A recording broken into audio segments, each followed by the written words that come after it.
Hello friends, आज की तारीख है 23 जुलाई। देख लेते हैं करंट अफेयर्स में हमें क्या कुछ डिस्कस करना है। With the help of MCQ we will discuss current affairs. So let's begin. सबसे पहला क्वेश्चन हमारे सामने है। Recently external affair minister doctor S Jaishankar ने पार्टिसिपेट किया है क्वाड की मीटिंग में। अब आपको बताना है कि क्वाड की मीटिंग कौन से शहर में हुई है। आंसर है फिलीपींस। फिलीपींस की मानीला में ये मीटिंग हुई है। क्वाड मेंबर की बात करें तो इंडिया, यूएसए, जापान, ऑस्ट्रेलिया है। आपको याद होगा जो जापान के फॉर्मर पीएम थे शिंजो आबे, उनकी पहल थी क्वाड। और हम बता दें कि साथ ही साथ जो है ईस्ट एशिया समिट भी होने वाला है और एशियन रीजन की मीटिंग भी यहाँ पे होने वाली है। इसके रिगार्डिंग अन्य जो देश के मेंबर्स कंट्री हैं वो भी पहुँचे हुए थे, जिसमें रशिया के जो मिनिस्टर हैं वो भी पहुँचे हुए थे, फॉरेन मिनिस्टर, जिनसे हमारे फॉरेन मिनिस्टर की बात हुई, जिसमें वो मुद्दा भी था जिसके बारे में हमने कल डिस्कस किया था आपसे। वो मुद्दा था कि किस तरह से भारत की जो शिप में रशिया के द्वारा अटैक किया गया था। तो इसके लिए ये भी एक इम्पॉर्टेंट चीज़ था जिसे हमें समझना होगा। आईएनएस मालवान कमीशन किया गया है, न्यू कमीशन किया गया है इंडियन नेवी के अंदर। आपको बताना है कि ये किस से कौन से क्लास की वॉरशिप है। तो आंसर क्या है, ये जो है आपकी माही class anti submarine warfare shallow water craft है। नेक्स्ट हम इसके बारे में थोड़ा डिस्कस करेंगे, थोड़े जानेंगे डिटेल से। देखो ये जो है वो एंटी सबमरीन वाटर क्राफ्ट, ये हमारी जो है ये सबमरीन है और ये कोची शिपयार्ड के अंदर बनी है। और आपको ये भी याद रखना है कि आत्मनिर्भर भारत मिशन के तहत इसको बनाया गया है।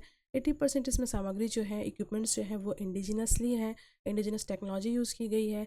RBU 6000 रॉकेट जो है वो भी इसमें लगा हुआ है, DRDO के द्वारा बना हुआ। ट्रॉपडेव्स भी इसमें लगा हुआ है, जर्मन इंडियन टेक्नोलॉजी से बना हुआ सोनार के अंदर, सोनार भी इसमें लगा हुआ है। तो ये बिल्कुल जो है एकदम से वॉरशिप जो है, बिल्कुल वॉर के सारे इक्विपमेंट्स जो है उसमें लगे हुए हैं। आईएनएस मालवान जो डिज़ाइन किया गया है मेनली, उसका पर्पस क्या है, तो ये एंटी सबमरीन वॉरफेयर है, मैंने आपको बताया अभी। नेक्स्ट नेक्स्ट हम बात करेंगे यहाँ पे all women tri service expedition समुद्र प्रदक्षिणा, ये कंप्लीट हो गया है। ग्लोबल सरकम नेविगेशन हुआ पूरे पूरे समुद्र के क्षेत्र में महिलाओं के द्वारा। महिलाएं वो जो तीनों सर्विसेज के क्षेत्र से संबंधित हैं, उनके द्वारा ये समुद्र प्रदक्षिणा किया गया। आपको बताना है कि इसमें कौन से पोत का यूज़ किया गया था। तो IASV त्रिवेणी, यानी ISV त्रिवेणी का यूज़ किया गया था इसमें। एक्चुअली यहाँ पे हम देखेंगे ये जो पूरी की पूरी एक्सपीडिशन है, इसमें 25,500 यानी 25,500 नॉटिकल माइल की दूरी तय की गई है। यही नहीं, यहाँ पे हम देखेंगे इक्वेटर को इससे 2 बार क्रॉस किया है। और जो वर्ल्ड के समुद्र में बहुत जो ग्रेट पॉइंट्स हैं, इंपॉर्टेंट पॉइंट्स हैं, उनको भी टच किया गया है।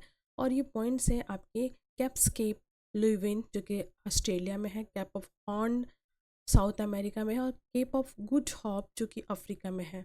आपको ये याद रखना है।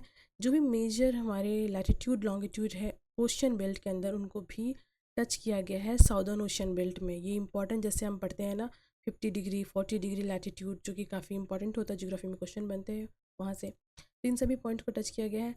एक बात याद रखनी है आपको, वो ये है कि इसमें किसी भी तरह का स्ट्रेट और कैनाल को टच नहीं किया। ये ओपन सी में ट्रेवल हुआ है, जैसे पनामा या स्विच कैनाल, ये किसी भी तरह के कैनाल को टच नहीं किया है।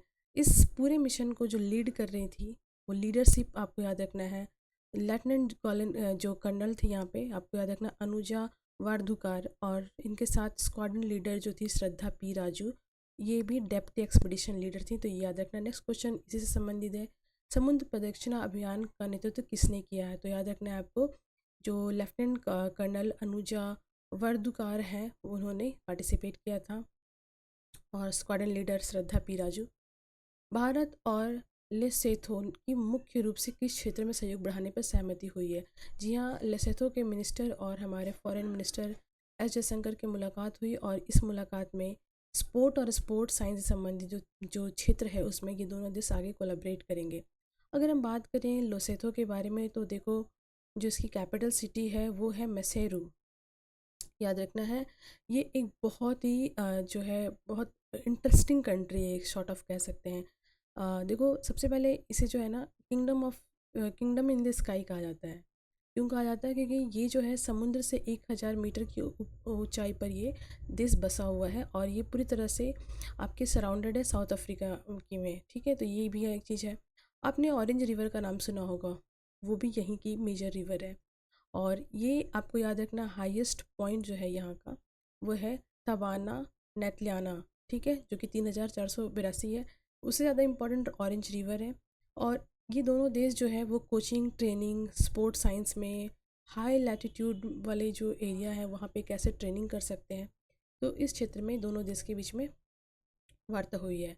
नेक्स्ट, जो ऑक्शन होने वाला था चंडीगढ़ हेरिटेज फर्नीचर का, उसे रोक दिया गया है। भारत के इंटरवेंशन से रुका है। कौन से मिनिस्टर ने इसमें इंटरवेन किया? देखो बैकग्राउंड से समझो। सबसे पहले तो इसका आंसर समझ लो, ये मिनिस्ट्री ऑफ हमारे एक्सटर्नल अफेयर्स के द्वारा इसे रोका गया। एक्चुअली चंडीगढ़ की जो चेयर थी जो कि हेरिटेज चेयर थी, इसे जो है स्पेन में इसकी नीलामी होने वाली थी। जब इस बात का पता चला चंडीगढ़ में, तो चंडीगढ़ की जो एडमिनिस्ट्रेटिव अथॉरिटी है उन्होंने मंत्रालय को तलब किया और मंत्रालय ने इसमें पार्टिसिपेट करते हुए फट से इस जो ऑक्शन होने वाला था, यानी जो बोली लगने वाली थी, नीलामी होने वाली थी, उसको रोक दिया।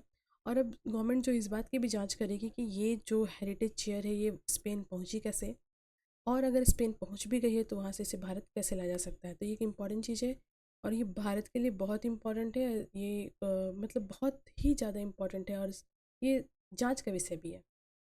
प्रेसिडेंट द्रौपदी मुर्मू ने अनवील किया है महात्मा गांधी की स्टैचू का। आपको बताना है कि महात्मा गांधी का स्टैचू का अनावरण उन्होंने किस देश में किया, तो नॉर्थ मैकडोनिया, मैंने आपको बताया था। नॉर्थ मैकडोनिया की जो राजधानी है स्कॉप्जे, वहाँ पे उन्होंने किया, वहाँ के म्यूज़ियम में। स्कॉप्जे के बारे में मैंने बताया था आपको, महात्मा गांधी से लिंक्ड है, उनके आंदोलनों से लिंक्ड है। और जब महात्मा गांधी वहाँ पे काफ़ी लंबे समय तक रहे थे साउथ अफ्रीका में, तो उस टाइम पे उन्होंने बहुत सारे जो मूवमेंट किए थे उसमें स्कॉप्जे का भी जो है स्थान आता है। और आपको मैं बताई थी मदर टेरेसा के बारे में कि उनका भी जन्मस्थल यहीं था। नेक्स्ट क्वेश्चन हमारा, सुप्रीम कोर्ट ने न्याय की जो अधिकारी होते हैं, जो हमारे मतलब जुडिशियल ऑफिसर होते हैं, उनका रिटायरमेंट का एज बढ़ाने के लिए विचार करने की बात की है। बढ़ा नहीं दिया गया, विचार करने की बात कही है। एज कितना से कितना बढ़ाना है, तो 60 साल अभी रिटायरमेंट एज है जुडिशियल ऑफिसर का, वो 61 साल कर देना है। ये करने का काम जो है वो हमारी पार्लियामेंट करेगी, राइट। तो इसके लिए सुप्रीम कोर्ट ने ये बात कही है। देखो अगर हम बात करें, जो जुडिशियल ऑफिसर है वो रिटायर होता है 60 साल में, सुप्रीम कोर्ट के जज रिटायर होते हैं 65 साल में, जबकि हाई कोर्ट के जज रिटायर होते हैं 62 साल में। ये आपको याद रखना है।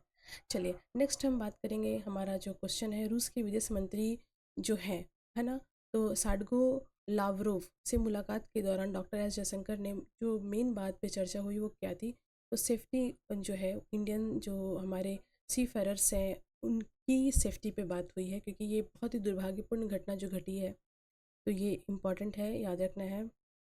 दो मिनिस्ट्री की बात हुई है।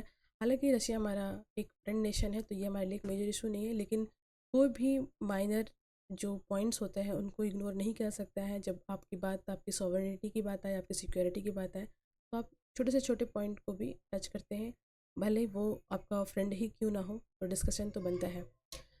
तो ये हमने डिस्कस किया, और this is the current affair guys. What you have to do, you have to do like share and comment. Thank you, thanks for watching.